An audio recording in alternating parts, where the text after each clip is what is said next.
ଧୂଆଁ ଧୂଆଁ ଲାଗୁଛି ଜୀବନ, ଚାଲନ୍ତୁ କରିବା ଟିକେ ମେକଅପ୍ ଲେପନ।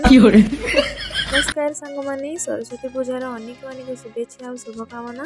ଆଶା କରୁଛି ଆପଣମାନେ ଭଲରେ ଥିବେ। ମୁଁ ବି ବହୁତ ଭଲରେ ଅଛି।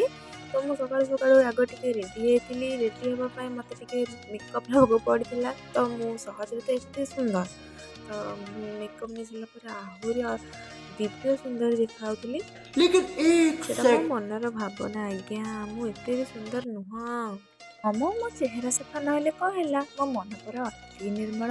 ତ ବଡ଼ ଲୋକମାନେ କହିଛନ୍ତି ପରା, ଆଉ ଯାହାର ମନ ସଫା ଥାଏ ତାହାରେ ଗାଡ଼ିଆ ପାଣି ବି ଗଙ୍ଗା ହେଇଯାଇଥାଏ। ସତ ନା ସାଙ୍ଗମାନେ? ତ ମୋ ମନ ବି ଏମିତି ସ୍ୱଚ୍ଛ। ତ ମୁଁ ଏହି ସ୍ୱଚ୍ଛ ମନରେ ଯାଇକି ଟିକେ ଠାକୁର ପୂଜା କରିଦେଇଥିଲି। ଆଉ ଯେହେତୁ ସକଳ ଶକ୍ତିର ଆଧାର ସେ ହେଉଛନ୍ତି ଜଗନ୍ନାଥ, ତାଙ୍କୁ ଟିକେ ଧୂପ ଦୀପ ଆଳତି କରିଦେଇ ତାପରେ ମୁଁ ବାହାରି ପଡ଼ିଥିଲି ରିଷିକୁ ରେଡ଼ି କରିବା ପାଇଁ।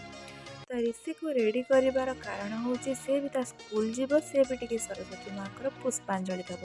ତ ତାକୁ ରେଡ଼ି କରିକି ମୁଁ ଯାଇଥିଲି ମୋ ପେଟ ଶାନ୍ତି କରିବା ପାଇଁ, ମାନେ ଚକୁଳି ବନେଇବା ପାଇଁ। ମୁଁ ଟିକେ ଗରମ ଗରମ ଚକୁଳି ଆଉ ଚାହା ପିଇ ପେଟକୁ ଶାନ୍ତି କରିଦେଇଥିଲି। ତାପରେ ମୋ ପିଲାମାନଙ୍କୁ ଖାଇବା ପାଇଁ ଦେଇଥିଲି, କାହିଁକି ନା ମୋ ପିଲାମାନଙ୍କୁ ଜୋରସେ ଭୋକ ହେଇଥିଲା। ଆଉ ତାପରେ ବାହାରି ପଡ଼ିଥିଲୁ ଯାଇ ଟିକେ ସପିଂ କରିବା ପାଇଁ। ଆଉ କାହା ପାଇଁ ସପିଂ କରିବା ପାଇଁ ଯାଇଥିଲୁ ସେଇଟା ନେକ୍ସଟ ମିନି ବ୍ଲଗ୍ରେ ନିହାତି ଜଣେଇବି। ଆଜି ପାଇଁ ରହୁଛି ଜୟ ଜଗନ୍ନାଥ।